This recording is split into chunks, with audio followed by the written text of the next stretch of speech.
Welcome to a new week and a new edition of Fresh Review, ladies and gentlemen.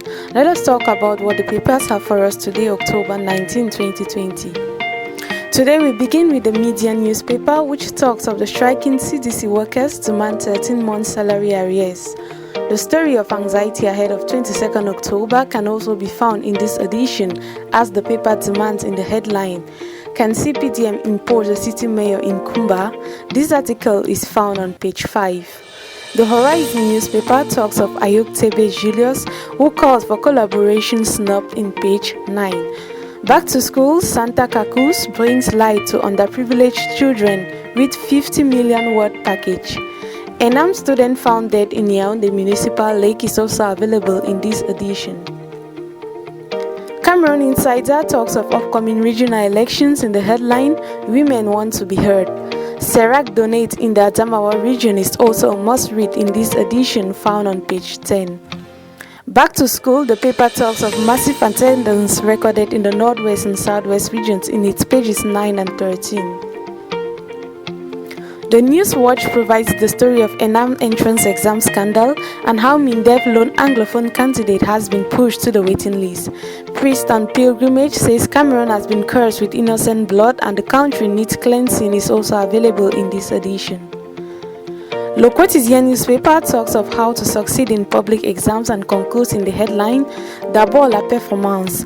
This edition also talks of the mayor of Obala Council as he uses municipal brains for decentralization. L'Economie talks of the taxes placed on telephones and tablets and if the government can actually denounce the implementation of the tax. Page 5 talks of the enterprise and how the Douala port has continued its activities after the inauguration. The Sun talks of Pamo's new team, which gets a hilarious welcome in the Ndian Division, southwest region of the country. Soldiers and guard commit suicide in Kumba can also be read on page 3. In its page 4, the Secondary Education Minister launches tree planting campaign in Limbe is also found in this edition. The Advocate talks of the University of Boya land wahala in the headline, Vice Chancellor stands firm. Page 4 tells us about Mayor Chenwi Peter who embarks on a road maintenance project. Page 9 also talks of tension grips Kumba as D-Day for new city mayor draws near.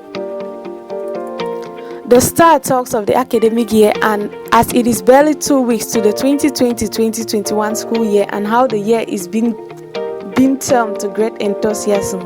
We can also read about how PM Dion Gute makes Cameroon's prowess gateway to Central Africa. On to the Herald Tribune, which gives us a story about Mayor Chenwi, who rescues commuters and embarks on a road maintenance journey. This edition also carries the article of PWD Football Club and how its fans have raised FCFA 6.5 million to support the team. The Eden talks of the University of Boya that has admitted over 7,500 undergraduates in its page 3. Cameroon asylum seekers accuse US of forced deportation can also be read on page 11. Government fights back as UN Human Rights Index is also available on page 2. The Post says that the taxes on mobile phones and tablets cannot be denounced due to the absence of interconnection. Minister Nalova wants agriculture instituted in schools curriculum is available on page 7. The Voice newspaper gives us the story about the UN humanitarian coordinator who meets Cameroon's forgotten refugees in page 3. Still on the UN page, the paper states that Shadi's UN response perpetuating precarity. We end this edition with the Leader Press, which carries a headline about social action and the presence of Serac in the Ngaoundé. We end this edition with Leader Press, which carries a headline about social action and the presence of Serac in Ngaoundé. The paper states that the Port Authority of Douala has removed its new engines in its page 6 and 7. This is what the papers had for us. Thank you for your kind attention and see you tomorrow for another edition.